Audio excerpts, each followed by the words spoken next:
Hello there, good evening. Welcome to Look North, our top story tonight. A Yorkshire businessman and theme park owner is kidnapped in Ecuador. Colin Armstrong was abducted by gunmen dressed as police officers. Mr Armstrong owns the Forbidden Corner attraction near Leyburn. We'll be live there tonight with the latest. Also this evening, chaos in court as two teenage boys are jailed for the murder of 17-year-old Harley Brown. He was killed with a machete in Huddersfield. 8 years since the closure of Kellingley Colliery, wherewith the Mines Rescue Service, which is still saving lives. And sharing the love, the two women from a care home in Bradford knitting for premature babies in hospital. You feel that you're doing something worthwhile. It's going to be useful and serve a purpose, isn't it? For the babies and the mummies. Very changeable week, the risks of widespread gales from Wednesday onwards. Join me for that week ahead forecast.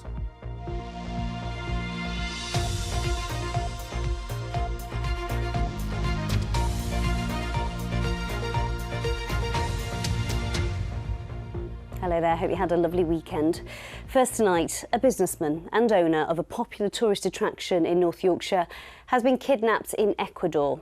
Local police say 78-year-old Colin Armstrong was abducted by gunmen dressed as police officers over the weekend. Kidnappings have become more common in parts of Ecuador where drug cartels are powerful. Mr Armstrong is the owner of Forbidden Corner in the Yorkshire Dales. Our correspondent Danny Savage joins us now from Leyburn. Danny, what more do we know about what's happened here? Well, Amy, Ecuador is thousands of miles from here in North Yorkshire, but people here are becoming increasingly concerned about events there. What we know from the authorities in Ecuador is that in the early hours of Saturday morning, about 15 people entered Colin Armstrong's ranch on the edge of Guayaquil and Los Rios in Ecuador, and they were dressed as police officers, according to local reports. They took him, they took his partner, and they took his car as well. The car was found abandoned a short distance away, but nothing has been heard of Mr Armstrong since. And the working theory is that he has been kidnapped for a ransom. Now, this is obviously embarrassing for the Ecuadorian authorities. This is a country that is deemed safe by the Foreign and Commonwealth Office, and also concerning for the British authorities as well, because Colin Armstrong was an honorary British consul until just a few years ago. And so what have locals had to say about what's happened to Mr Armstrong? Yeah, well, people obviously here are very worried about what's happened. They don't really know any more than what the authorities are saying there. This is a man that owns Forbidden Corner, which will be familiar to some people watching tonight as a tourist attraction just a short distance from here, with its sort of Victorian garden-style gardens with its hidden caves and water jets that children love. He owns that, but he spends most of his time running his agricultural business in Ecuador at the moment. So he's only here really a couple of times a year, but he's very well known locally because he employs lots of people down at that business. I was down at Forbidden Corner a little earlier on today. They are saying very, very little because obviously this is a very delicate situation, but they say their thoughts and prayers are with the Armstrong family at this time, and they are sort of very keenly watching events, worried about this 78-year-old man who has been kidnapped and what effect this is all having on him. Amy. Indeed, our thoughts are with him and his family as well. Danny, thank you. Next night, there were chaotic scenes in court today as two teenagers were jailed for stabbing to death a 17-year-old boy in Huddersfield. Harley Brown was chased along a street and attacked with machete-style weapons in February. His killers, aged 15 and 17, were today jailed for 10 years and 14 and a half years. Relatives had to be restrained as scuffles broke out following that sentencing. Our social affairs correspondent Emma Glasby was there. There was a furious reaction this afternoon as these sentences were announced, and very confrontational scenes between the families and the friends in the courtroom. Now, the two teenage boys, who can't be named because of their age, were handed life sentences for murdering 17-year-old Harley Brown in Huddersfield in February. A 17-year-old boy will serve a minimum of 14 years and 6 months. A 15-year-old boy will serve a minimum of 10 years and 3 months. There were shouts of "it's a joke" as the sentences were handed down, and police officers rushed into the courtroom to separate people. Now, earlier on, some of Harley Brown's family members left the court as CCTV footage was played, showing Harley leaving a shop with a friend and then being chased by the two killers and attacked with machetes. The prosecution said the blows were heavy and numerous, and said the footage showed Harley on the floor kicking out against the blows in a futile attempt to defend himself. Harley suffered several knife wounds and died from a stab wound to his neck. The judge, Mrs. Justice Chima Grubb, said there was no evidence of any motive for what she described as an unprovoked, sustained and merciless attack and a senseless atrocity. The judge told the killers there is no good reason for carrying a knife. It isn't big, it isn't tough. It is a path to destruction and despair. Now, in a victim impact statement that was read to the court on behalf of Harley's mother, Janet Brown, she described Harley as her whole world. She revealed that she knew the killers. They had been to her house. She had fed them, and one of them had even slept at her house. She said to them, "You left him there to die. How scared do you think he was? You left him alone. That is my son you have killed. You have destroyed my whole family." Also today, 4 men have been jailed for murdering a teenage boy in a case of mistaken identity in Leeds. 17-year-old Truss gagan died after the attack during a house party in Armley in March. A Leeds Crown Court trial heard he wasn't the intended target and suffered at least 14 stab wounds. Carl Bellinger, Carlson Ogie, Paul Mabwasi will serve at least 23 years in jail for murder. Brandon Paradazza was convicted of manslaughter and given a 16-year sentence. Truss brothers spoke on behalf of their mum outside court. To lose a child suddenly, unexpectedly, and finding out that your son has been murdered is indescribable. I should be able to watch TJ fall in love, fall out of love, go to university, get his first job, become accomplished, get married, buy his first home, have his own children, grow old. But I'm robbed of all these opportunities. All those milestones you should be able to watch your child achieve. Those responsible for his death have robbed me of those opportunities due to their motivation to seek revenge, to murder. TJ's murder has impacted every single member of our family. There are no words to describe the utter devastation that his death has caused to our family. Gosh, it's heartbreaking, isn't it?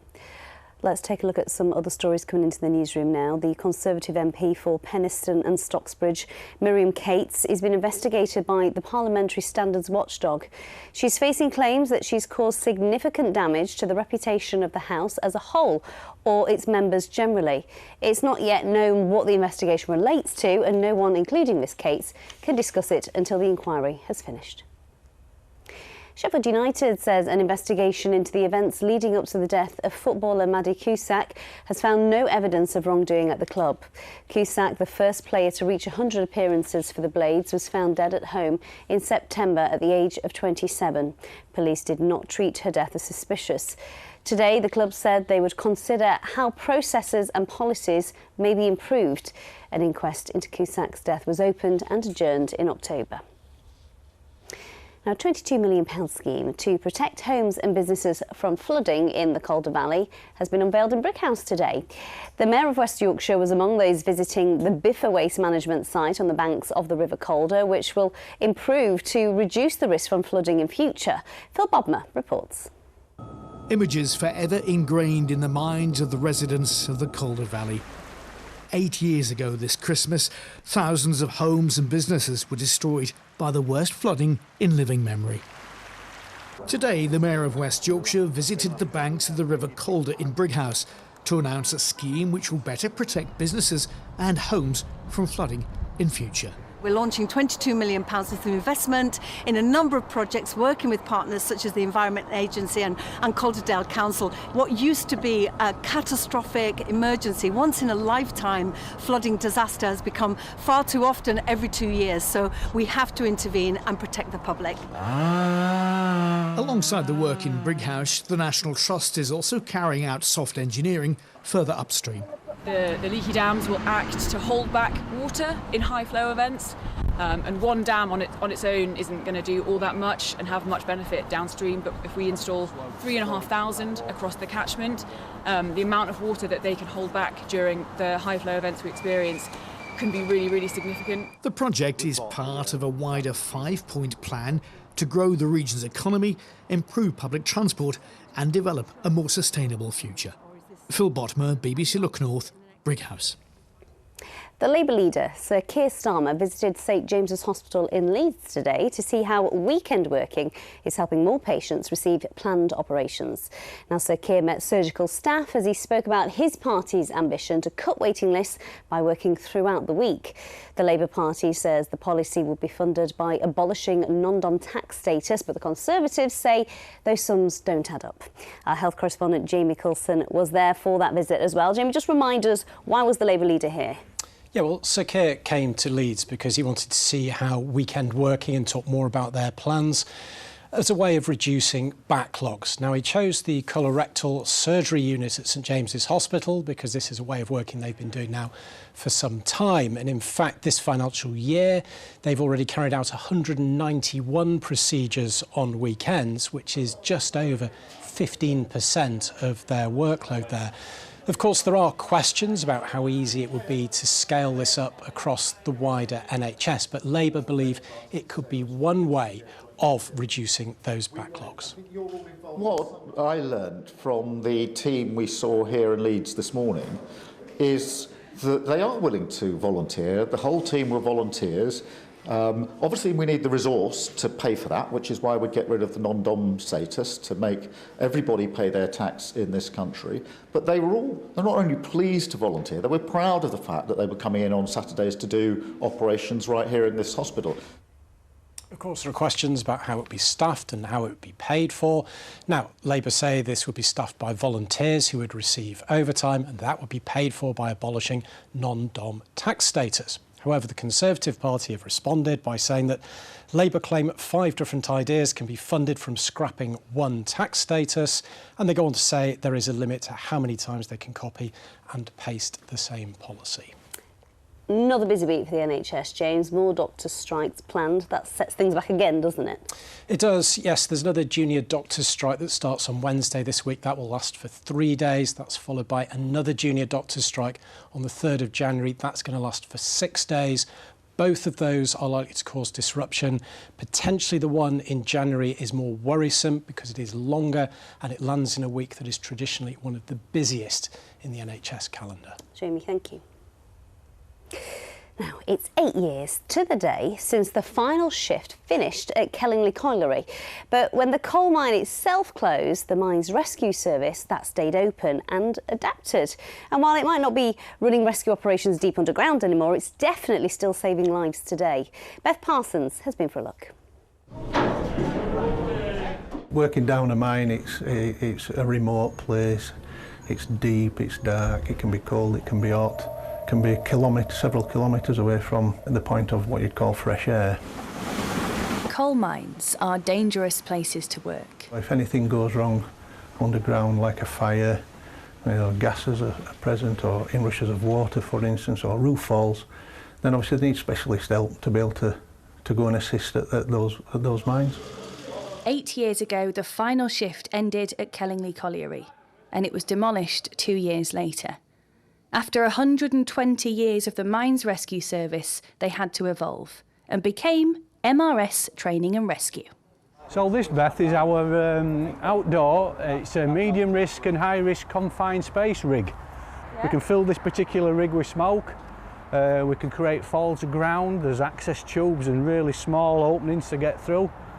We can go inside. Lead the way. Neil Folkes is one of several instructors here in Nottingley who used to work down the mines, but now focuses on a range of industries that deal with fire risks, water, working at height, or, in this case, confined spaces. Nice and snug of your nose and mouth. Fine. Okay. Right, let's do this. Let's go for it. Here we come. Okay.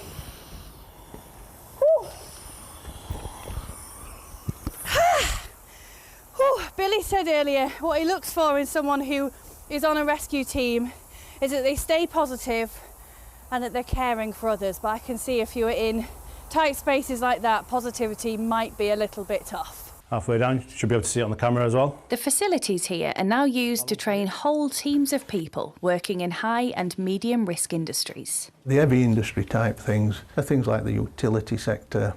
We'll work for manufacturing, milling, power generation. Not only in the training where they'll come to us and we can go to them as well, but also the rescue service. We provide on-site rescue teams for companies that are working in high-risk areas, like working in confined spaces or maybe working at height, and even water rescue. Billy and Neil speak fondly of their times at the coalface, but they're also clearly very proud that the life-saving skills learnt underground for hundreds of years are still being put to important use today. Beth Parsons, BBC Look North, Nottingham. Brave was Beth was brave to get stuck in there. Let's move on to Sally now with the sport. Loads to get through, Sal. Yeah, and let's start, shall we, with football, and let's go straight to the Championship, where there was a dramatic late winner for Sheffield Wednesday at Hillsborough against QPR. The Owls went behind in the first half, courtesy of an own goal, and they didn't equalise until the last 4 minutes of the game. But it was this in the 94th minute from Anthony Musaba that gave Wednesday the 2-1 win, leaving manager Danny Röhl pleased with the spirit shown. How we fight, how we stay in the game, how we win the games, how we sprint. Our improvement in this part, it's fantastic. Sometimes it looks not always nice, but at the moment we do these things what we have to do in our situation, and it's fantastic, and I'm very proud of my team. There was also stoppage time drama for Huddersfield Town at the Den against Millwall. This scrappy goal put Millwall ahead, but in the 7th minute of added time, a handball gave the Terriers a penalty, converted from the spot by Badilano Bergzorg. The draw sees Huddersfield stay 2 points and 1 place out of the relegation zone. Meanwhile, in League Two, goals from Jamie Walker and Andy Cook gave the Bantams a comfortable 2-0 win away to Gillingham. It's a 5th victory in a row for manager Graham Alexander, who believes there's more to come from his side. I don't believe these group of players are a mid-table League Two team, but that's where we are. So we have to be real about it and make sure that we put the work in for the next few months to become the team that people hope or expect us to be. And Harrogate Town ended a 7-game run without a home win by confidently beating Notts County. Matty Daly got Harrogate's 3rd goal with a deft little backheeled flick just there for a 3-1 victory. But it was a horrible afternoon for Doncaster Rovers fans, who had to endure a 5-0 loss at the EcoPower Stadium against Morecambe.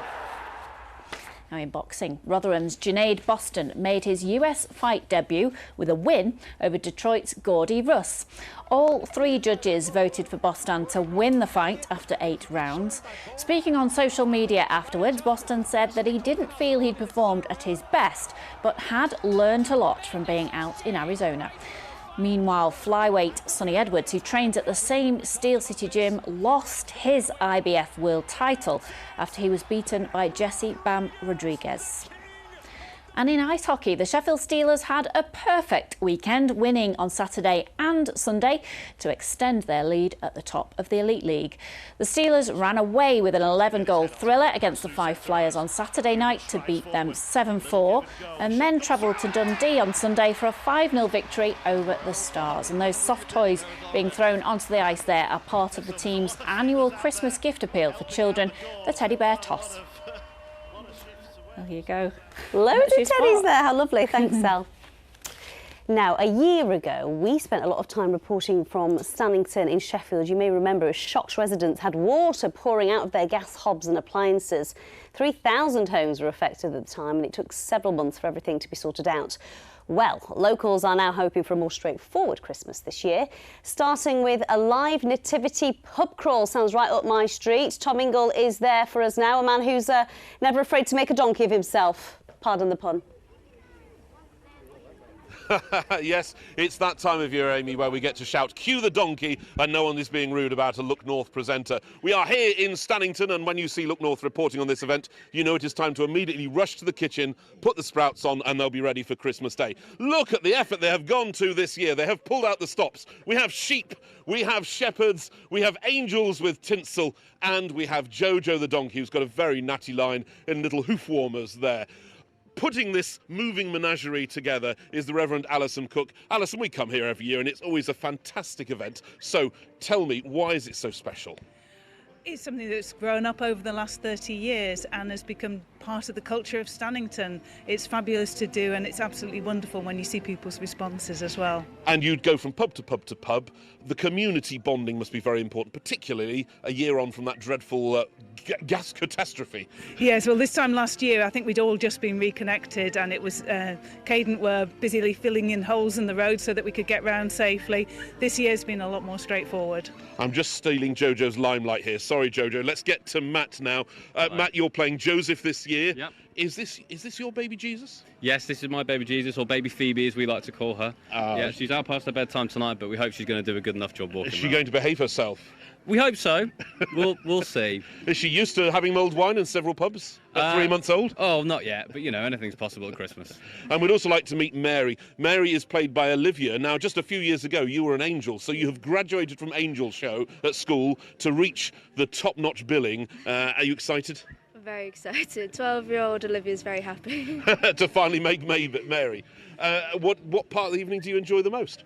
The end with the chocolate. You're not supposed to say that. It's all about telling the story, isn't it? That's the Christmas spirit. Anyway, there's your cast of thousands for this evening. And if you have a cast of thousands, you have an audience of millions. Good evening. Oh, so spontaneous. That's because they haven't had enough mulled wine yet. Anyway, this is the first of 4 locations. Watch out if you're driving around in Stannington tonight. This show is going to be absolutely unmissable and, more importantly, unmovable if you get stuck behind it in a car. Amy. Yeah, indeed. Watch out for the sheep and donkeys. Thank you very much, Tom. That is my kind of nativity and pub crawl. Looks fantastic fun, doesn't it? Now, here is another story that's going to warm your hearts, because over the past few weeks, 2 women at a care home in West Yorkshire have knitted dozens of items for premature babies in Bradford. They say it's given them a new lease of life, knowing that they're helping others. Well, today, staff at Bradford Royal Infirmary invited them to meet one of the many tiny little babies who benefit from all their hard work. Michelle Lyons was there. Jenny and Pauline love nothing better than knitting and having a natter, especially when their hard work is for a good cause. I think they're coming on nice, don't you? The blanket, oh yes, yeah. They're making small blankets and bonding squares for premature babies at Bradford Royal Infirmary. The little squares are for the bonding process. One is put on the baby's chest and one on the mummy's chest. And then the following day they swap them over. And the mummy gets the smell of the baby and the baby gets the smell of her mummy. We're really enjoying it. And if it does some good, we're so pleased because we're enjoying being part of it. The ladies are residents of Brookfield Care Home in Shipley, and their new hobby was organised by Andrea, the home's activity coordinator. I got in touch with the neonatal unit and they said they would really appreciate bonding squares, blankets and little hats for the babies. So I got my 2 ladies, and this was in October, gave them the challenge and they said, oh yes, loved it. And honestly, they've been absolutely amazing. I'm so proud of them. Jenny and Pauline have already made 160 items for the neonatal unit, and today they're returning to the hospital to deliver some more. But this time they're getting to meet one of the babies who will benefit from their labour of love. Oh, wonderful.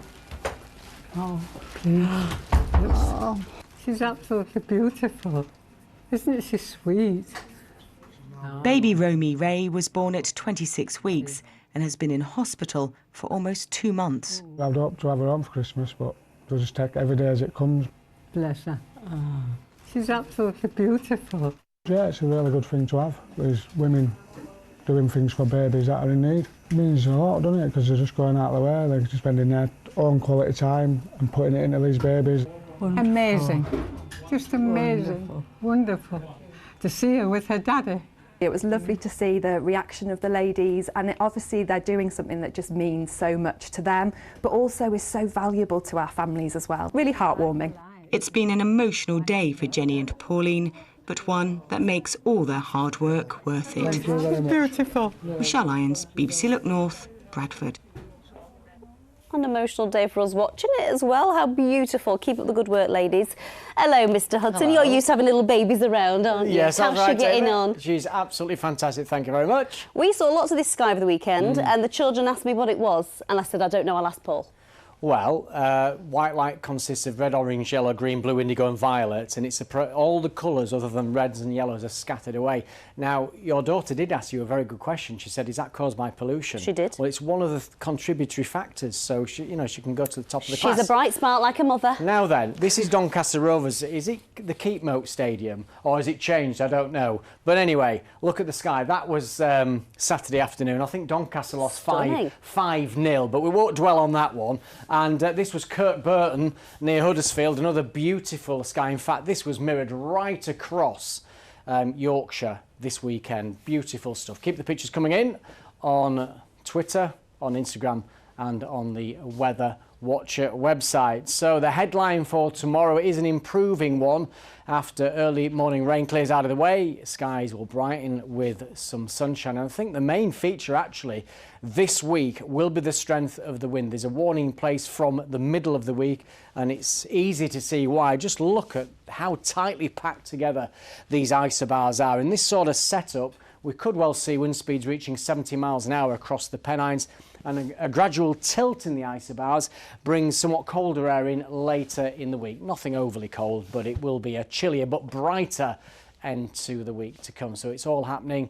There's a radar picture. It's a bit cloudy, damp and drizzly out there at the moment. That's a wave it through the course of this evening. Some patchy rain and drizzle. The weather front sinks away, then a wave develops down to the southwest, and later on we'll get some persistent rain coming up across South Yorkshire in particular, patchy rain further to the north.